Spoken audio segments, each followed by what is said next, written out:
pecuniary interests? Seeing none, move to approval of the agenda. I'll ask Councillor Tate to move. All in favor of approving the agenda? Carried, thank you. There's no delegations or presentations. Adoption of minutes from the corporate planning meeting of Tuesday, October 5th. Councillor Hatfield to move that. All in favor? Carried, thank you. Business arising out of the previous minutes, we had a request to have a representative from the Wawa Arts Council. Is there an interest by anyone in council to sit on this particular committee? Okay, seeing none, then we'll just have to send a message. Is there interest at this time?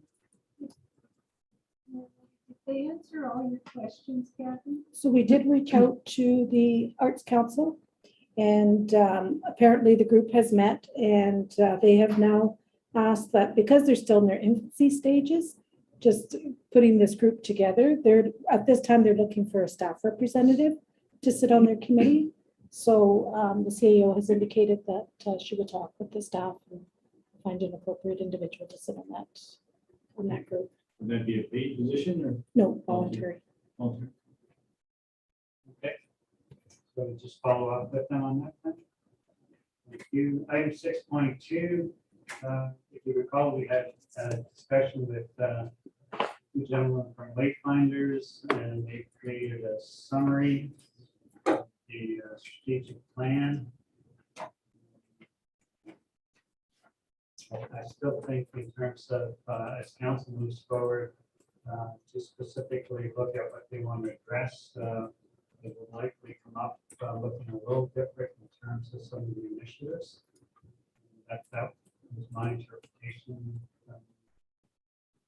Yes, thank you. Comment? Yes, thank you, Mayor. And we've attached the previous correspondence to the package, including my memo to council that had the draft vision statement and the draft mission statement. And then to your point, Mayor, the proposed list of key priorities that staff looked at the municipal wayfinders list and then incorporated some other items that it felt should be on council's priority list. I shared this with council and asked for feedback, and all of council basically agreed with the mission statement, vision statement, and list of priorities. There's still time for council to provide input. I would say by Friday would be the last opportunity, so we could forward this back to the consultants. They will draft the strategic plan document and present it to council at the November 2nd meeting. Okay. So if you really feel strongly about something that maybe should be removed or something that you'd like to see added, then I would suggest you get hold of the warrant so that it can be included. Under new business, item 1, report from September from Dan. Dan, if you want to comment first, and then we'll throw it open to any questions anybody may have. Yes, I would just like to comment a little bit about my capital projects. So starting off with the school zone project, in the month of September, contractors were working very hard to try and get as much done as possible. They brought their rotomill in to grind up the roads as much as they could for the time slotted for that project.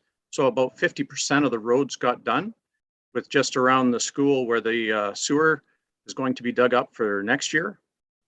Then once they were done, the asphalt was laid down, starting with Magpie and Churchill, and then the side streets were done later on. About 60% of the sidewalks are complete in that project, and we'll be waiting for the rest of it to begin June of next year. Our sidewalk replacement project is all done by our IS staff.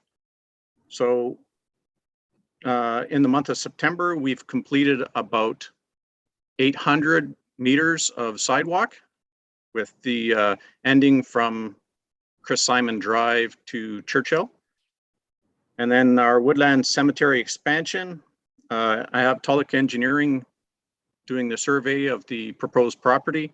And then they're going to give us a overview and a plan of what we decided for the new expansion. When can we expect that? Yeah. Talking with the engineer, they're going to try and get it to us next month. Oh, The nice.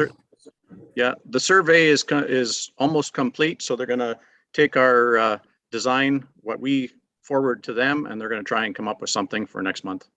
Is there going to be a structure built in that area to accommodate urns and ashes? I'm hoping for that. That was part of the plan. In behind the cold storage, they were going to do walls in there. Very nice. Okay, thank you. A question? Dan, I had two questions on the roads. Do you remember we talked about the lines on the Mission Road, the yellow lines? You said they were going to redo them sometime? That's Yes. They're still going to do that, eh? According to the contractor, no, they're not. Oh, We're hoping to do it next year under the warranty project. oh, yeah, okay, that sounds good. Now, I really noticed a lot of little piles all over the place, Dan. Little piles of gravel. That's going to be all cleaned up before the winter, eh? Yes, it is. Good. Okay, that's all I wanted to know. Thanks. Councillor Tate? There, just a question, I know we had that grinder in here, it's a little late now, but, is there any plans for the top of Churchill? Because we stopped right at the spot where we got a bad stretch of road there. It's been potholes for quite a while. Yes, that section is slated to be done next year. That was added on after, and it's going to be part of the project. Good, okay, thanks. Thank you. Any other questions? Councillor Shako? Dan, on the project at the cemetery, the new gate not involved with that, is it? No, it is not, Bill. Is any thing in the future coming on the gate? I'd have to bring that up with the cemetery committee. We'll see you on the 15th then. Okay.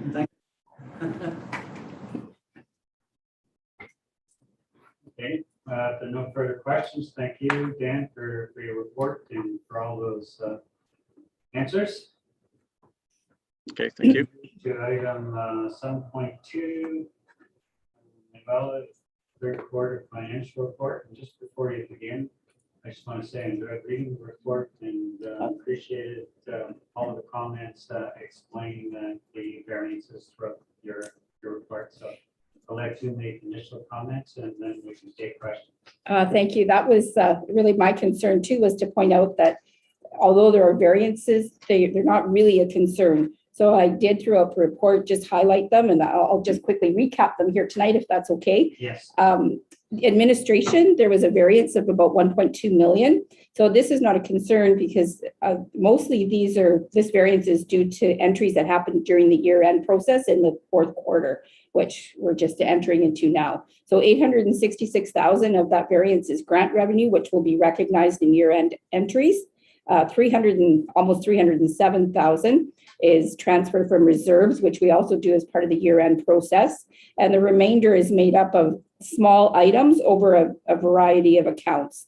So they could be things such as tax certificates that are $75 a piece, or maybe a pet license, or just a combination of those small items over many accounts. The airport, almost entirely fuel sales accounted for the variance in revenues there. And we're expecting, or we're hoping by the end of the year that we're going to achieve those sales as budgeted. Water and sewer, or water and wastewater, maybe is a more appropriate term. 34% is approximately the variance, or 34% of the is the variance. And we bill on 3 times a year now. We bill every 4 months. So that last billing is going to happen in January, but it will be reflected in the year-end numbers with a journal entry that happens at year end, which will account for that. So really the variance there is about 1%. The arena, this of course is one of concern, or the community center, sorry, Alex. And it's not something that we weren't expecting. We were, because of the pandemic, expecting to see some variances there. So of course we were closed for a good amount of time. There's been no revenues in the canteen or the bar, and we're not expecting to see any revenues there. There's about a $30,000 variance in arena rentals. I spoke with Alex, and he said he's probably expecting to collect about 20,000 in the fourth quarter, which will almost bring us to the budgeted amount. And then fitness memberships had a variance of almost 20,000. And what happened there were the FOB credits. In 2020, people paid for their FOBs and their right to enter, and then COVID hit, they weren't able to use them. So they were able to use the FOB credits, which are not a dollar value, it's an entry into the facilities. They were able to use that this year without having to pay for it. So we just honored those credits this year. So we saw a reduction in revenue this year because we recognized last year's revenue now. Tourism also was hard hit in the revenue sector because the TIC wasn't open at all. And I think almost 100% of the variance can be attributed to the loss of product sales. So it's almost 100% what we had budgeted for product sales.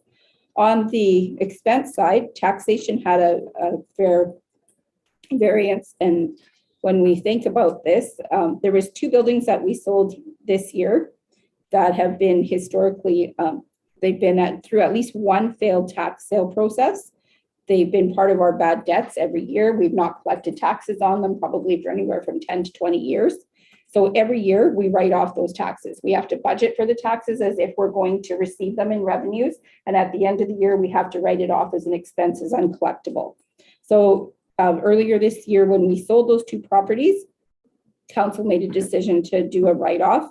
We weren't expecting to sell them. That's why the variance is there. It's going to be offset with the year-end entries because they will no longer be on the bad debt listing. So that bad debt listing will be reduced and will offset the variance that's here today. Administration, also year-end entries transfer from reserves and distributed wages count for almost 100% and or 75, and small variances over many accounts account for the remainder. So when I say distributed wages, I'm talking about wages. So admin wages, say Maury's wages, mine, Kathy's, some Heather is a good example. We put them all to admin, and then at the end of the year, we distributed them to other areas. So part of Heather's will go to water and wastewater because she spends a substantial amount of time there. So that's what I mean by distributed wages. Information technology, approximately 33,000 of the variance is for software maintenance, which includes the IT consultant and the ESRI costs. The fire department, there we see a substantial portion of the variances due to the honorariums. The honorariums are paid once a year in the fourth quarter, so that will balance out in the fourth quarter as well. Animal control, we don't have an animal control officer, so we're not expecting to have any expenses or revenues in that area. The police services, 100% of the variance is comprised of the fourth quarter billing, which will be recognized in the fourth quarter. So it's not our billing to the police, it's our bill to pay. Police Services Board, again, the honorarium is paid in the fourth quarter, and there was also no travel due to COVID. The infrastructure services, wages or distributed wages account for almost 60% of the variance, and the remainder is a combination of reserve transfers, and again, a large number of smaller variances over many GL accounts. The airport fuel purchases, again, on this end, water and sewer, or water and wastewater year-end entries at the end of the year, there's transferred to reserves. That makes up about 40%, and 13% in wages again, and then the variance over many accounts, small variances over many accounts. The Mishpecotton Community Center, Memorial Community Center, other than the expenses we were expecting to recognize over the fourth quarter, there are no significant variances.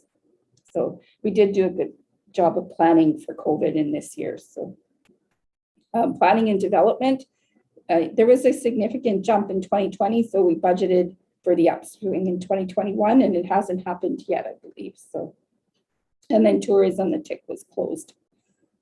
Capital, the revenue and expenses are recognized more throughout the third and fourth quarters, especially the expenses, as we do most of the work in, from June to September, October. So those will balance out towards the end of the year too. So that's everything. We didn't come across anything that was of material concern, which is the most important thing. And unless there's any questions. Yes. Manuela, Mhm. can you explain to me just a little bit, the water and sewer, the way we're going, like is things working out, are you covering? The variance right now is there's a difference between the budget and the actuals of 34%. We have one more of the 3 billings to bill, which would be 33% of the revenue. So I think we're pretty much there Oh. for the revenues. Yeah. That's really good. Yeah. I was kind of worried about it. Thank you. Did I answer that? Are you asking more about the expenses? No. No. Okay, the billing. Yeah. Okay, good. Any other questions from the room? You make it that clear, you get a lot of questions. Good, thank you. That's the goal. Yeah, Yeah. absolutely. 7.3, we have Alex's report for September.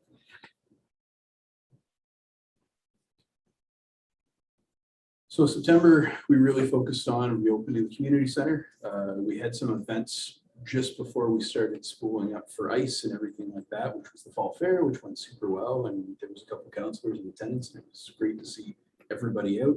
We had pretty close to 700 people come through the doors one way or another, which kind of shows you how much the community is looking for events like this. So we were really happy with the turnout, really appreciate everybody who came and volunteered to help us do that. Really, after Fall Fair was full focus on the community center. So we kind of bring ourselves in from doing all the parks in the summer and focus on reopening the place. Our admin staff were essentially going through making binders for all of our people, getting people in the door, getting people to understand what the regulations were, dealing with the changes in regulations that came the week before we had everybody through the door, things like that. And our operations staff focused on building the ice and getting the rest of the facility ready to receive people. So that was our main focus in September. Everything else kind of took a back burner while we got our things sorted.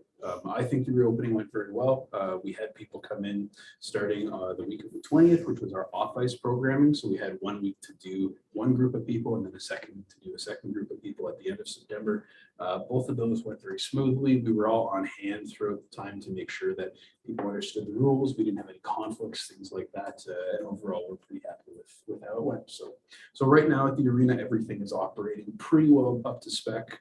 We've still got a couple holes in the schedule that we like to plug, but for the most part, between 9:30 and 10 o'clock any given weekday, there's something happening at the community center. So other than that, the only other bits and pieces that were kind of special was this month, the 30th, was a day to recognize Truth and Reconciliation. And we did that by lighting up Pickett's Orange, which was an idea from Kathy. So we're really happy to do that and to kind of show our recognition for that event. And we got really positive feedback on that as well. So any questions? You're fully staffed, Alex. Yes. Okay. Your application for the grant, returning resilient communities. What do you expect to hear on that? Anywhere from 2 months to 6 months, Yeah. I think. It's really tough to say. Yeah, it's really tough to say. So you'll see it in the capital budget and it'll be under conditional funding. Alex, help me to understand the reasons behind the bar closure at 10 o'clock for curling. Is that COVID related?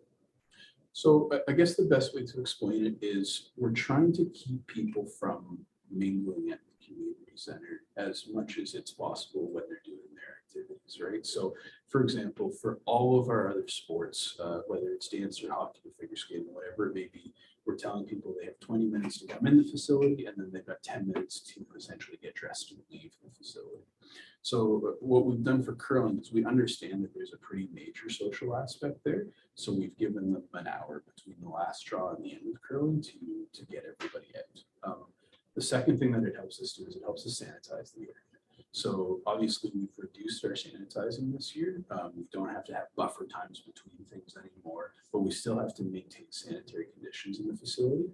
And so what we try really hard to do is make sure at the end of the night that everything is cleaned up and ready to go for the next day. Because typically there could be some activity starting as early as 9 in the morning in the curling lounge. So it gives us from 10 o'clock to 11 o'clock when our operators are finished to basically finish cleaning the place and have it all ready and set up for the next day. So part of it is fairness, because we don't want to be telling every other user group, no, you have to leave in 10 minutes and then say, oh yeah, you know, curlers can stay for 2 hours. I don't think that that's particularly fair. But the other part of it is just logistics to make sure that we can provide a safe space for the next group coming in. I guess the only way to, if you look at it in a different way, is that it's not current. We have a license to operate a bar. Bar owners don't send people out the door because they're mingling. They follow the rules for using an establishment that finds out for people to drink and socialize. I guess that's my point. And there's nothing stopping somebody from after hockey to walk over if we basically are operating a bar, waiting for a drink if we follow all the rules. So I guess that's something that council has to decide. A bar is a service that we offer, Yeah. but I operate a community center, not a bar. So if council wants me to operate a bar, then we have to go through a whole different set of rules, and that's a whole, you know, separate conversation that if you guys are willing to have, I'm happy to receive direction from council. But as of right now, that's what we've written in our reopening plan, because we've been following rules specific to community centers.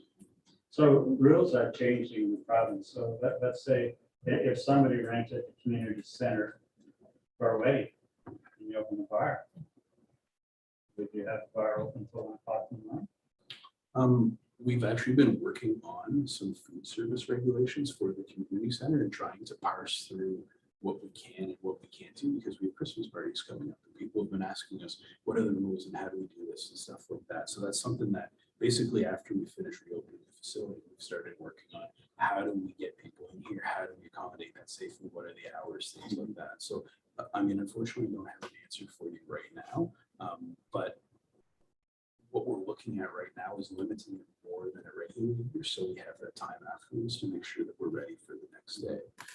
Especially because we're such a multi-use facility now. If you know, for example, like Wednesdays we have Minds in Motion, which is a very at-risk seniors program. It's hosted in the curling ground because we're using the banquet hall to accommodate for vaccination clinics. So that's something that I'm pretty sensitive to, you know, on a Tuesday night, making sure that everything's clean for the Wednesday morning and that those seniors can come in and be safe in our facility to recreate. Because again, my focus and the priorities that's been given to me from council right now are focused on recreation, not necessarily focused on operating the bar. But I think we have to recognize that at certain hours of the week, we operate a bar within the community center.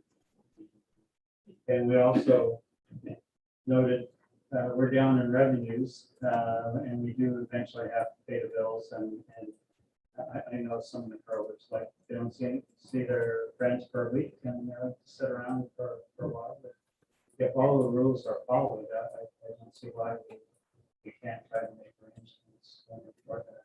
Actually, what's that? Right? Yeah, I mean, I was a curler for 40 years. And the best part of the day was coming up to chatting after with a hot chocolate. It was just a really nice part of the evening. The second draw is not going to be able to have anything. How many teams have you got in ladies? Not enough for a second draw.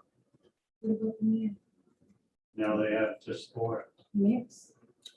It's They're having a registration tonight. Yeah, the second night is registration is tonight. Talking to Jimmy today, he thought next would probably have 8. Can we consider? So if everybody's running one draw, which everybody is running one draw as of right now, I would consider it absolutely if there was a second draw. But if everybody's running one draw right now and they're starting at say 6:30, right? So they're on the ice kind of 7-ish, right? That gives them 7 to 9 for a game and then 9 to 10 to socialize. That's all we need. Can we just sort of see how it goes in registration before we change anything? Well, that's up to council, right? So like this, the reopening plan that we submitted as staff says 10 o'clock. But absolutely, if there's registration, all of a sudden there's 2 draws, your council would like me to consider something differently, then you're absolutely welcome to give me that direction. I just hope you stay on top of it because I might. I think one of the things we just have to be aware of, and you're talking about some of your policies as it will relate to Christmas parties, that we don't have double standards for one group and for another group. If you're running Christmas parties and you're keeping the bar open at 1 o'clock, it kind of negates what you're trying to say with just keeping them open for an hour after. So it's trying to not necessarily encourage the mingling, because but the bar does actually does encourage the mingling. So I think it'll be an ongoing question, and through observations and feedback, probably will come back to council and hopefully with a recommendation from staff as well, depending how the users respond to what we do as another message. I think that's fair. In with signs up for registrations. Yeah, exactly. Yeah, and the other thing is, it's got to be, relatively economical to do it. If they're just aren't the people there that are staying, it's not worth our expense either. Do you have the staff to work the bar? I really hope so.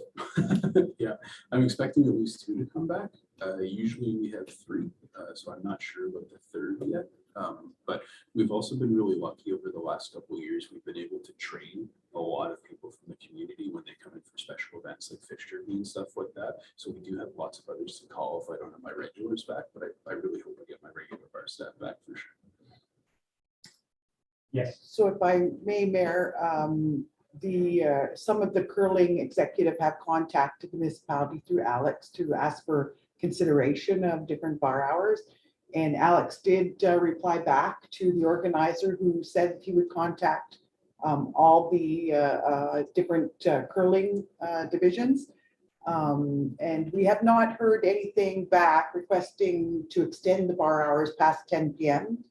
And that was sent about a week ago, and we gave them opportunity to request longer hours or to come to council. So I think all the comments from council were excellent. And given that Alex and his team are going to develop some guidelines for the use of the bar and for Christmas parties, if we could put this on the agenda for the November 2nd meeting for further discussion, and Alex can bring his proposal forward based on feedback from the curlers, number of curlers registered, the number of people looking for bookings. So, Yeah, thank you. Councilor Staceman? Alex, you basing your judgments on the Algoma Health, or how are you coming up with your decisions? So yeah, mostly Algoma Public Health. So the first thing that we do is review the legislation. And then the second thing we do is review the recommendations, right? Because obviously those can be 2 different things. The legislation is the minimum and the recommendations are sometimes the maximum, right? So when we're talking about the bar in particular, I mean, my particular perspective on it is if we're focused on providing recreational services, people come in, they do their recreational activity, and then they're asked to leave to make room for the next activity, make room for cleaning, whatever it is. Based on feedback last year from council, who were very good at talking to staff about how important it was as the bar as a part of curling as a recreation activity, we decided to, unfortunately, sometimes for ourselves, create this double standard where we've said, okay, we're going to let curling stay for an hour at the bar versus letting all of the other groups only stay for 10 minutes. And that was based on essentially feedback from council. So if we were treating everybody across the board, we'd ask you to leave in 10 minutes. And that's really based on the idea of come in, do your recreation activity, and then limit your exposure as much as possible while still recreating, which is a recommendation. The final conclusion of this is council there's no legislation that forces us to operate the bar for a very specific amount of time, unless you're talking about past 2 p.m. or 2 a.m. You gotta remember the finishing one recreation, when we're taking up another. Exactly.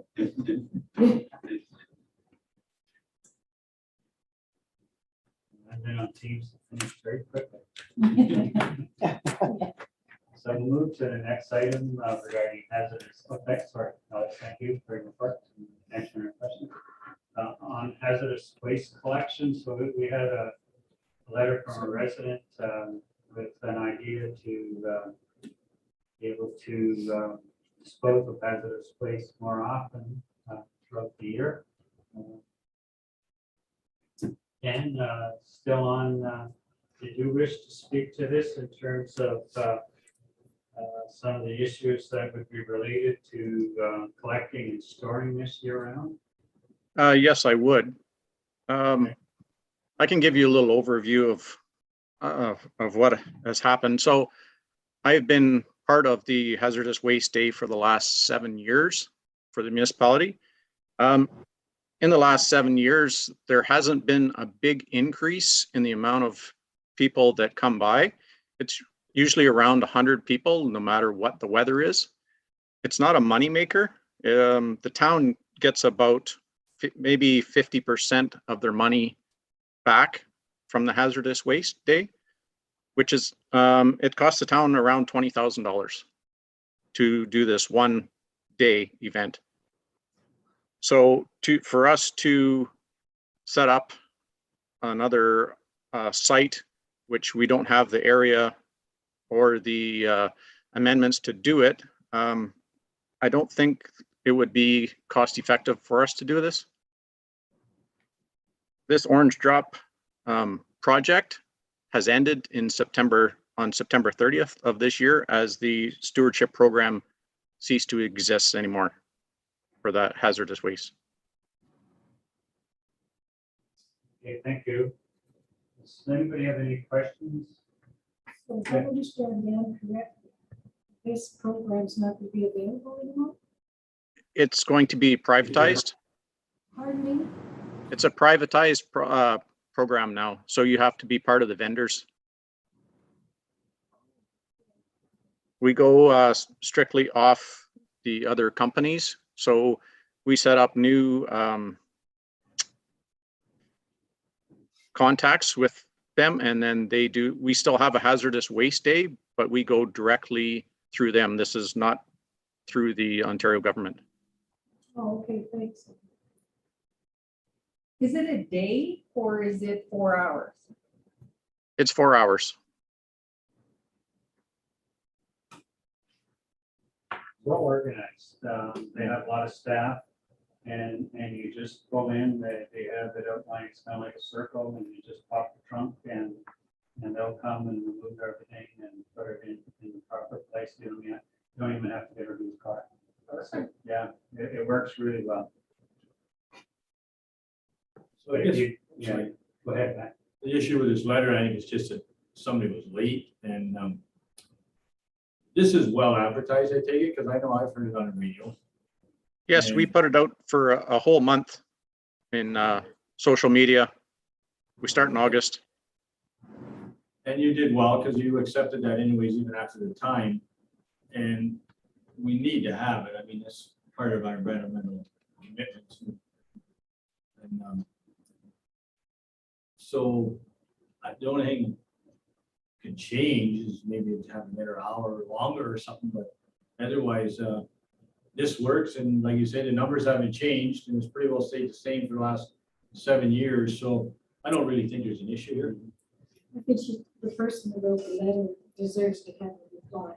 Well, we will reply to her. I think, if you know that this takes place annually, it's not hard to find a spot for your used paint and the oil that you might, come out of a lawn or your snow blower, things like that. Yes, go ahead, Bill. Dan, wouldn't it be a big drawback to use our waste at the dump, to put some tea cans and use that as a year-round depot? People had something to throw waste in. We can't do that at the landfill, Bill. We'd have to change what we can take there and store. It has to be all in separate storage containers. Then we'd have to have somebody there to do it also. Yeah, you'd have to control that, I think, Bill, because the department knows what you have to change up. Even some of the large garbage receptacles we have around some of our own public buildings. People drive by and fill them up with whatever, you see it on a regular basis. Thank you, Dan. I think this needs to be controlled. I've volunteered a few times collecting this stuff, and you'd be amazed when it comes out of people's garages. And a lot of it is stored in jars, so you have no idea what it is. There's nothing indicating what kind of salt it is. So it's hats off to the guys that work there, because they don't know what's coming. But we'll make sure that the resident here gets a letter explaining the situation. Thank you, Dan. Okay, thank you. Item 7.6, Wayfinder CDC Recommendation. Maury, did you wish to speak to that? Yes, thank you, Mayor. Council's been provided a report, and the purpose of the report was to present the recommendations of the Municipal Government Wayfinders Transformation and Service Delivery Review to Council, which affects the future delivery of economic development and tourism services in the community. The report through the consultants recommended that the municipality cease funding the Economic Development Corporation in 2022 and provide the services, economic development and tourism through an internal model, which would include the hiring of new staff within the municipality and possibly creating a new Economic Development and Tourism Advisory Committee of Council. In terms of background, in the Municipal Government Wayfinders report, it pointed out a number of recommendations to improve the effectiveness of municipal operations. The company undertook a critical analysis of the municipal operations and obtained feedback from several residents through surveys, interviews, group meetings, and obtained feedback on best practices and areas for continuous improvement. One area outlined for specific recommendations was the delivery of economic development and tourism services, and that was outlined in pages 118 to 136 of the report. Some of the issues noted by the consultant that provide some background to their recommendation is that there is an apparent lack of communication between the EDC and municipality. Neither were at fault, but keeping communications open, continuous, and transparent seemed to be an issue, which was affecting the current operations. Financial savings would be realized. So one of the primary concerns of the consultant was that the financial savings in having an internal model where we would have a staff employed in the municipality would be less costly than providing the annual $160,000 to the EDC, plus providing the free rent at 96 Broadway. So certainly the financial savings was another consideration of the consultant. Based on feedback from the community, and this was very apparent during the strategic planning focus groups, the community wants tourism to play a fundamental role and key role in helping us to recover from COVID and efforts to develop our economy in the future. And that was made loud and clear through many surveys and public consultations. So as a result, the consultants recommended as a best practice that economic development and tourism should be combined. In many municipalities, you will find an economic development officer who is responsible for tourism, not separated out in two different departments. So again, the recommendation was to hire someone internally, replacing our former manager of tourism in a new position that would include economic development. The newly created internal position would support other recommended organizational changes in the report. Some of those organizational changes are confidential at this time because it may affect employees and other organizational departments in the municipality. But this is one key aspect that will affect other recommended changes. And the consultant certainly recognized the efforts of all volunteers and the values that they bring, the experiences, the skills, the dedication as community as an economic development board. And so the consultants further recommended that the board may wish, subject to council's approval, transition into an advisory committee to council on economic development and tourism matters. Since the start of COVID-19, which we had a resignation of our tourism manager at the time in February 2021, and then the start of the pandemic, we had planned to hire a tourism coordinator, but that was put on hold as it coincided with the onslaught of the impacts of COVID-19 over, well, about a year and a half ago. So that position was put on hold until we had opportunity to receive this report and have the consultants make recommendations. So it would save the municipality money, and I believe be more effective and be the best for our community if we combine tourism and economic development services and hire a new person to cover both mandates. Some of the benefits include annual savings, less demand on our volunteers, which would, result in less pressure on volunteers to develop new policies, procedures, do financial accounting, bookkeeping, managing HR issues, and bring that under the municipality under the leadership of myself and the directors. It would improve accountability and communications between this new position and the CAO and ultimately council. So council's strategic objectives and goals are communicated clearly to the new department. There would be improved accountability and internal alignment with other departments. So my report summarizes what the Wayfinders report had made recommendation to council to undertake. I would just add on the transition process, should council, tonight there will be a motion to cease funding the EDC and to repeal the bylaw that entered into a protocol agreement with the EDC. Should council vote further tonight to approve those motions and bylaws, that the council should work with the EDC board and chair to ensure there is a smooth transition from the external corporation model to the internal department model. And the decision to close the EDC corporation, which is a separate incorporated body under the province of Ontario, it is the board of the EDC that will make its own decisions regarding its future and whether it ceases operation and what it will continue to do. So the board needs some time to consider a transition, and the decision to cease funding rests with council according to the protocol agreement. We have spoken to board members of the EDC and provided a previous notice that this may be brought to council this evening. We would give them 6 months notice. So council, if they approve those motions and resolutions tonight, it would result in 6 months notice. So council would fund the EDC up until April 30th, 2022. And timing is of the essence.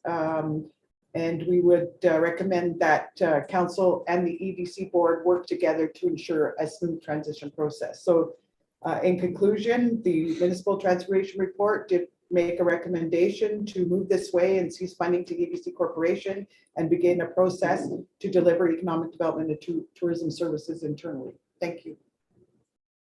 Thank you. Any questions from council on this? Any clarification? It is a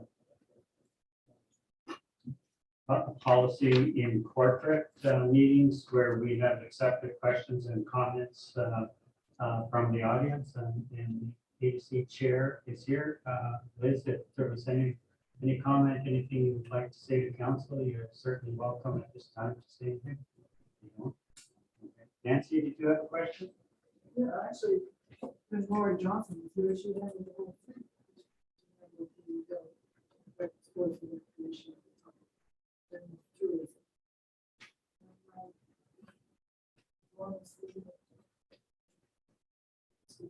Can you speak up, please? I can't hear you. Sorry. I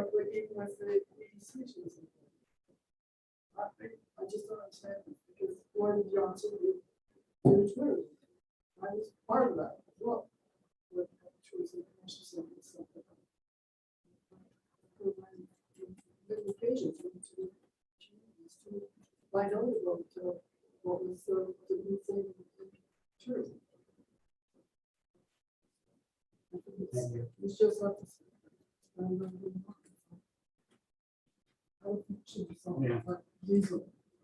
I think over time, things change. So, I mean, we were very fortunate over those years to have Lori and her dedication and the work she did for our municipality. But as we move forward, we're looking at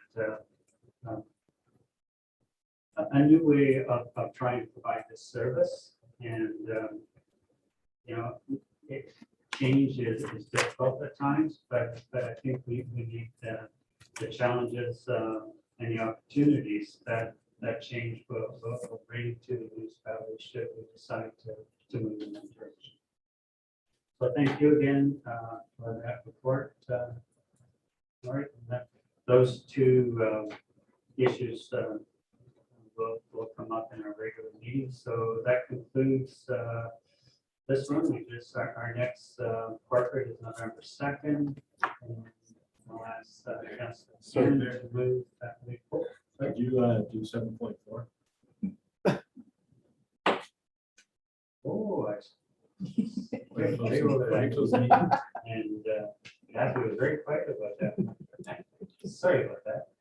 Electronic records management, there's an application and something extremely important. I was surprised in reading your report how long it takes to find some items, and knowing how that was like in school records, it's nice to have a system that will bring it to the correct answer quickly, and that's what you're going to tell us about. Yes, thank you, Mr. Mayor. Okay. I just thought that you were holding off the best for last, right? So what I have done is I brought forward a report to council asking for council's approval to proceed with an application to the Modernization Fund Intake 3 for the implementation stream for our records management system. So as you are aware, earlier in the year, in May of this year, I had prepared a report to council with regard to records management. Now that this funding has come available, we want to take it one step further and bring in a third party to help and guide us along the way. So what I had done is, this was for the benefit of Kathy, or sorry, Councillor Cannon. I just provided what our records retention bylaw, the age of it, which was about 40 years old. In the meantime, we have updated that. We have adopted our new records filing system through TOMRMS, which is the Ontario Municipal Records Management System. So I provided a whole overview on the TOMRMS process and the records management process on that side. We've already started that process. So I just put that in more, sorry, for informational purposes. So what we wanted to do is bring in a third party to help us with creating and implementing a new electronics record management system that would marry all of our programming together in one process. So with this program, it's going to create an increase in efficiencies and significantly improve the services, and also prevent some of the brain drain on staff having to look for this information or trying to recall the information from a number of years ago. As you're aware, there's a few of us on the senior management team that are nearing retirement, and there's going to be a loss of a lot of information. Probably within the next 3 to 10 years, you'll see a significant loss of long-serving employees. So what we want to do is ensure that there is a continuity with the transfer of information. So we want to scan a lot of the older information that we have in paper format that's contained in some of these offices that others may not even know exists, so that it's on a system that'll be easily accessible. So right now, we rely heavily on a manual retrieval system for locating records. Many of our records are located within this building. Some are located upstairs, some are located in the basement. And then we have another storage facility located outside of this building. So when we have to go looking for records, it could take us 25 to 40% of our time just trying to locate information by digging through boxes. So it's very time consuming. So we're hoping that with this new electronic records system, it will improve the efficiencies of the municipality by easy and quick access to information. And also it will help speed up the search time for MFIPA applications. And MFIPA is the Municipal Freedom of Information and Protection of Privacy Act. So we do receive applications from the public asking for information or records that we have on file. And the last few that we have had has taken a significant amount of staff time to try to locate these records. And I know that Maury and I had spent probably a good 2 weeks trying to locate some of the records. So it was very time consuming. So when you think of finding that information in under 5 or 10 minutes, that's going to be a significant cost savings to the municipality. And also the public will see benefits from a records management system with bringing some of these forms online and being able to access information. So again, the objectives of this project would be to identify some of the challenges that some of the staff are facing with respect to our records, and they will give us recommendations how to improve or recommended changes on processes that we can use going forward. We're also going to purchase a scanner, like a desktop scanner that we will use and to scan up some of the older records. So we will go back a little bit. We're not going to go back all the way, but some of our main important records will be scanned and saved on the new system.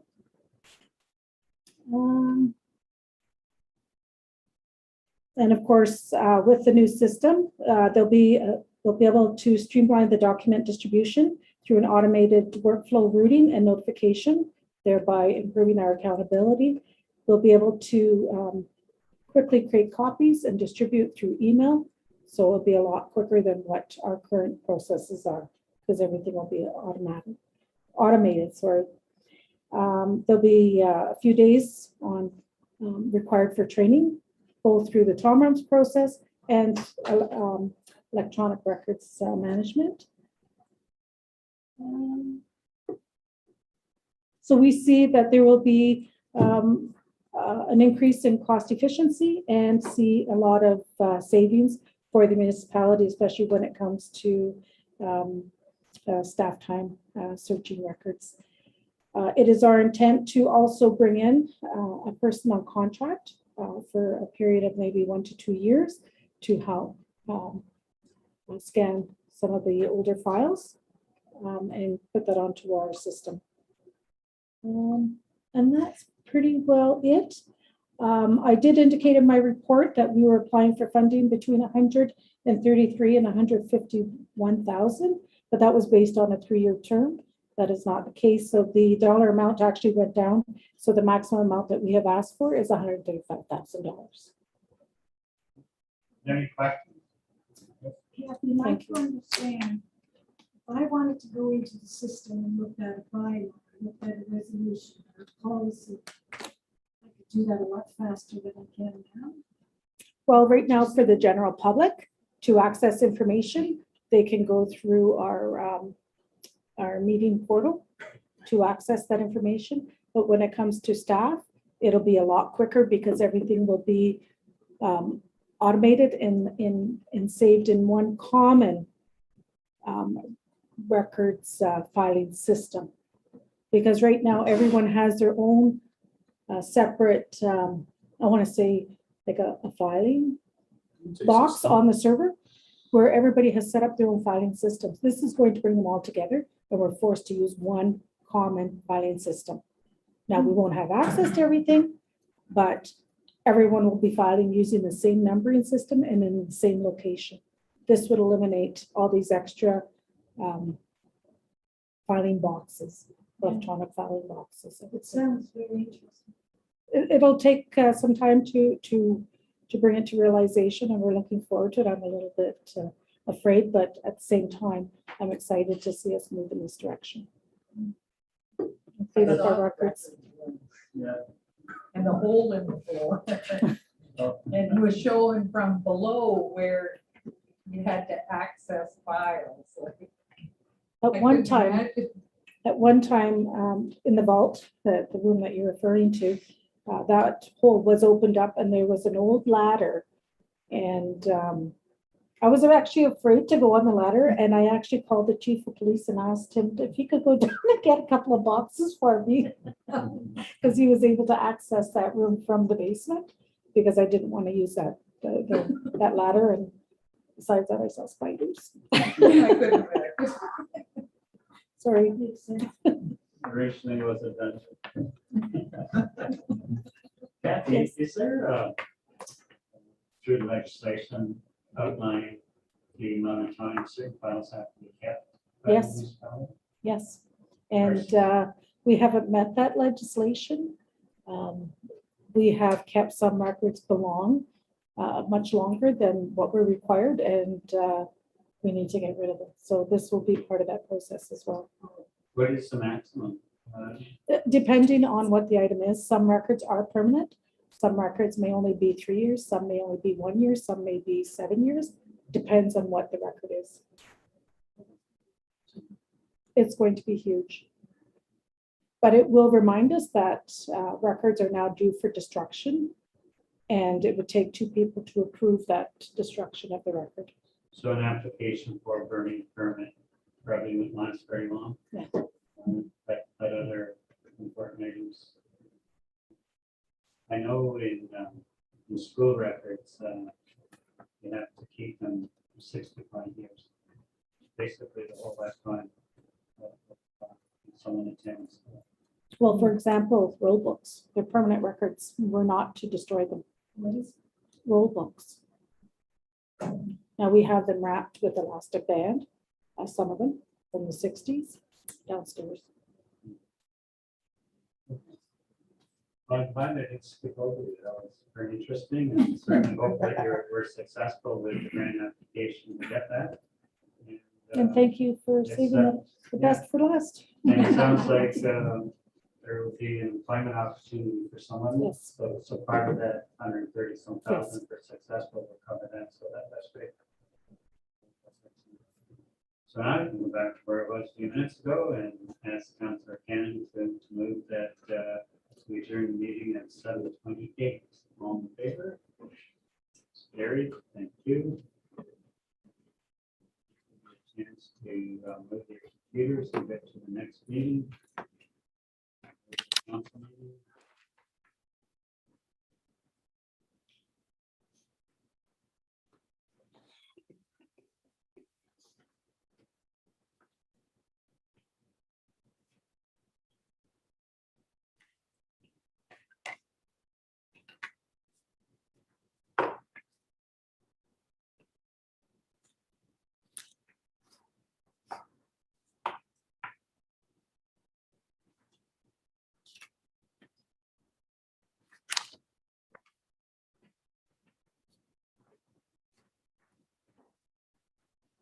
Call the regular council meeting of October 19th to order. Local members present. Time is 7:29. Any disclosure of pecuniary interests?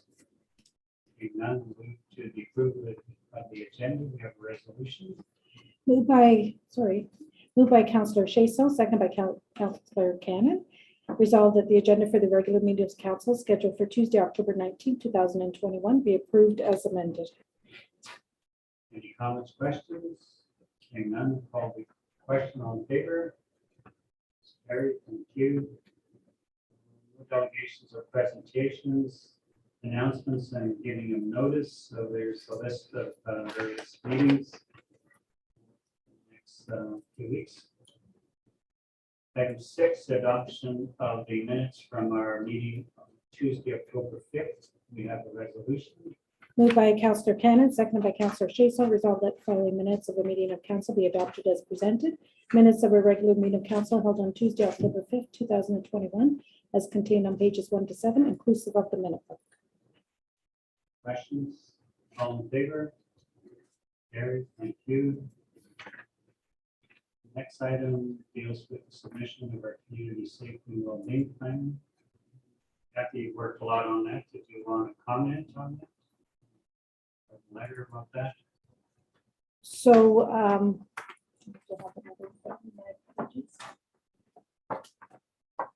so the ministry has asked if the municipality could forward a copy of our community safety and well-being plan to the Ministry of the Solicitor General, which we have done. We have also posted our plan on our website. As we receive the comments back from the process that the executive director of WAVES is undertaking for community consultations, that will be added to our plan. We will bring it back to council for another small revision. And then again, we will resend that to the Ministry of the Solicitor General. But we have met the requirements. Council has adopted the current plan and it was sent into the ministry. And certainly our thanks to all of the people that were involved in assisting the municipality in creating that plan and for the leadership of that. I want to thank her and everyone involved, yourself, Kathy, and Maury for the work. Thank you. Under the consent agenda with several items, and we have a resolution. Moved by Councillor Chasel, seconded by Councillor Cannon, resolved that the items listed under consent agenda, items 8.2 to 8.5, be approved as recommended. Are there any questions? All in favor? It's carried. Thank you. The resolution to receive the staff reports is forwarded. Moved by Councillor Hatfield, seconded by Councillor Tate, resolved that the Council of the Corporation Municipality of Wawa does hereby receive the following staff reports, a copy of which are attached here too. A, DB 2021-06, report for the month of September. B, MB 2021-10, third quarter financial report. C, AP 2021-12, report for the month of September. D, CC 2021-09, electronic records management, MMA, application. Question? All in favor? Carried. Thank you. Item 11.1, approve issuance of notice for funding PDC Wawa resolution. Moved by Councillor Tate, seconded by Councillor Hatfield. Whereas the municipality of Wawa entered into a protocol agreement with the Economic Development Corporation of Wawa through the passage of bylaw number 2283-09, dated November 3rd, 2009.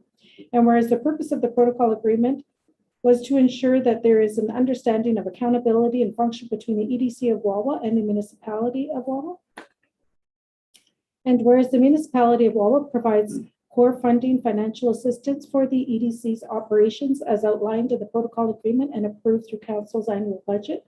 Now therefore be it resolved that the Council of the Corporation Municipality of Wawa does hereby approve the following direction. 1, to provide written notice to cease core funding assistance to the Economic Development Corporation effective April 30th, 2022. 2, to provide funding up to $53,335 for the period January 1, 2022 to April 30, 2022 to the Economic Development Corporation of Wawa. And further, that the clerk be directed to prepare a bylaw to repeal the protocol agreement with the Economic Development Corporation with an effective date of May 1st, 2022. Are there any questions or comments at this time? This item has been on our in-camera agenda the last couple of meetings. We have discussed it at that time, and now it has to come to open session for resolution. So if council is ready to vote on this, I'll call the question. All in favor? It's carried. Thank you. 11.2, approved issuance of notice termination lease agreement 96 Broadway Avenue resolution. Moved by Councillor Hatfield, seconded by Councillor Tate, whereas the municipality of Wawa entered into a lease agreement with the Economic Development Corporation through the passage of bylaw number 3251-19, dated December 10, 2021. And whereas the municipality of Wawa leases office space at 96 Broadway Avenue floor to the Economic Development Corporation of Wawa at no charge. Now therefore be it resolved that the Council of the Corporation Municipality of Wawa does hereby give written notice to the Economic Development Corporation of Wawa of its intent to terminate the lease agreement effective December 31st, 2022. And further, that the clerk be directed to prepare a bylaw for the lease agreement with the Economic Development Corporation for the period January 1, 2021 to December 31st, 2022. Sorry, the mistake was, let me reread that. And further, that the clerk be directed to prepare a bylaw for a lease agreement with the Economic Development Corporation for the period January 1, 2022 to December 31st, 2022. It's going to be finished. But we're providing, sorry, so So if I may, the current agreement being bylaw 3251-19 expires December 31st, 2021. So it does expire at the end of this year. So this resolution states that we will enter into a new agreement for the period of January 1, 2022 to December 31st, 2022. so there's, we voted on the relationship between the municipality and the EDC, and we have to give 6 months notice, and that's what we did in the first resolution. But we did say to the EDC, which they have the right that, and Maureen mentioned earlier in her presentation, to carry on cooperation, and what we're providing, that opportunity to remain at 96 probably should they choose to carry on. Should they not, imagine they'll give us notice that they're vacating. Are there the dates right? It's January 1st, 2022 to December 31st, 2022. All of them. Correct. Okay. Mhm. There are no questions? All in favor?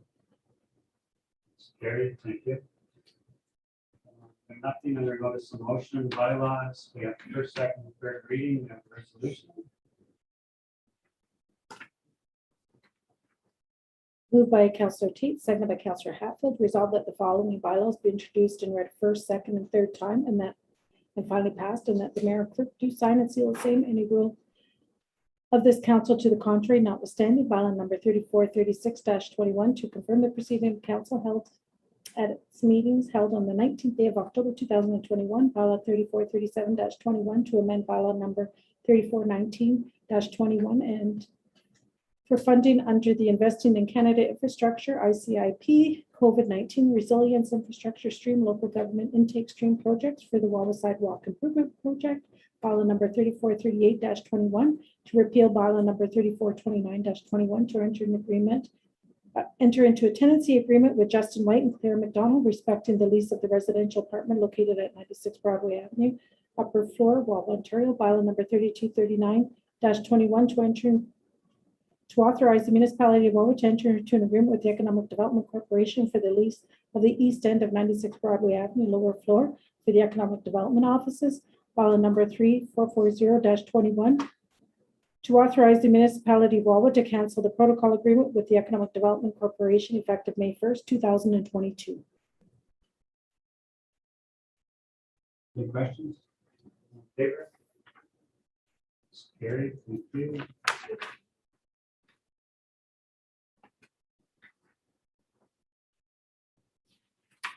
The motion to go into closed session. Moved by Councillor Hatfield, seconded by Councillor Tate, resolved that this committee proceed in camera at 7:39 p.m. in order to address the following matters. One, a legal issue, land matter, and it's related to the security of property of the municipality or local board. All in favor? Carried. We are going to move to the back room.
There is no business arising from our closed session. Resolution to, our next meeting is Tuesday, November 2nd, and resolution to adjourn. Moved by Councillor Hatfield, resolved that this meeting close at 7:56 PM. All in favor? It's carried. Thank you very much. That was good, because I thought it was gonna be.